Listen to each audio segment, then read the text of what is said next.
की लिस्टिंग है, लेकिन लिस्टिंग के बाद से देखिए तो दुगना हो चुका है। आज भी 11% की जोरदार तेजी दिख रही है। हालांकि तेजी थोड़ी अब कम हुई है, 8.5% अभी भी तेजी है। शुरुआती कारोबार में 11% से ज्यादा की तेजी दिख रही थी। इस तेजी के पीछे वजह क्या है, अभिषेक से समझ लेते हैं। अभिषेक बताइए, क्यों इतनी तेजी दिख रही है ग्रो में?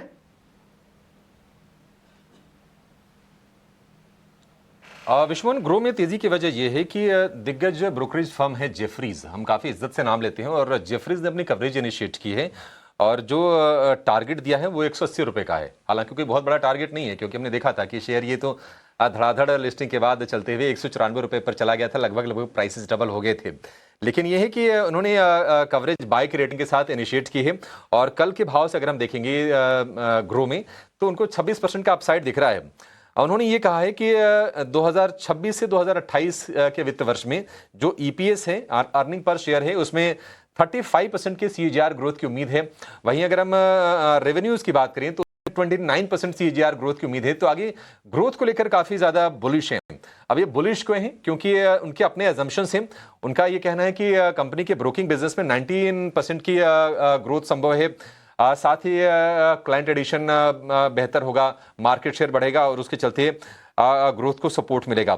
साथ ही जो वेल्थ मैनेजमेंट वाला इनका जो सेगमेंट है, या फिर एमटीएफ वाला, इनके मार्जिन ट्रेडिंग फैसिलिटी वाला, उसमें ये करीब 5 गुना ग्रोथ मौजूदा स्तर से एंटिसिपेट करके चल रही है जेफरीज।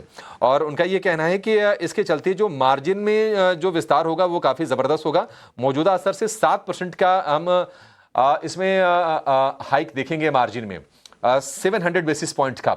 हालांकि नियर टर्म को लेकर थोड़े से कॉशियस हैं जेफरीज। उन्होंने कहा है कि मौजूदा वित्त वर्ष में जो एडजस्टेड एबिडा है, उसमें एबिडा मार्जिन जो है उसमें थोड़ी कमी आ सकती है, क्योंकि वेल्थ मैनेजमेंट एक्विजिशन और ब्रोकिंग में जो आय थोड़ी सी कम हुई है, उसका इम्पैक्ट आएगा। आपको बता दें कि मार्जिन वैसे भी काफी तेज रफ्तार से बढ़े हैं ग्रो के। FY23 में जो मार्जिन थे 36% के थे, जो FY25 में बढ़ के 59% पर, तो बेस थोड़ा सा हाई था, उसका भी इंपैक्ट आएगा। लेकिन ये इसको इंटरनेशनल जो पीयर्स है उससे तुलना कर रहे हैं ग्रो को। जेफरीज ग्लोबल फर्म है, रॉबिनहुड, उनका कहना है कि उसके मुकाबले अगर आप देखेंगे तो जो वैल्यूएशन है वो काफी रीजनेबल है, 30% के आसपास का डिस्काउंट है।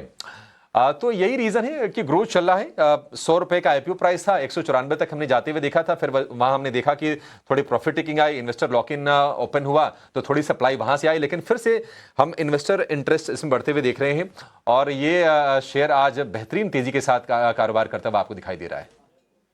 तो डेफिनेटली एक अच्छी तेजी बनी थी। हमने देखा था 190 के ऊपर भी निकला था।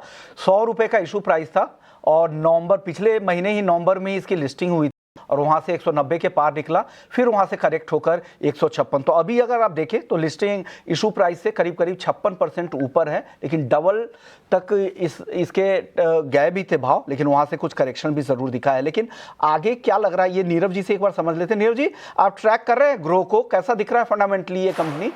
देखिए, ये पर्टिकुलर स्टॉक तो हम ट्रैक नहीं कर रहे हैं, बिकॉज ये हमारे एक्टिव कवरेज में नहीं है। बट ओवरऑल इस स्पेस की बात करें तो काफ़ी वोलेटाइल रहा है ये स्पेस, बिकॉज काफ़ी सारे रेगुलेटरी चेंजेस हमने इस पर्टिकुलर क्षेत्र में देखे हैं सेबी की ओर से।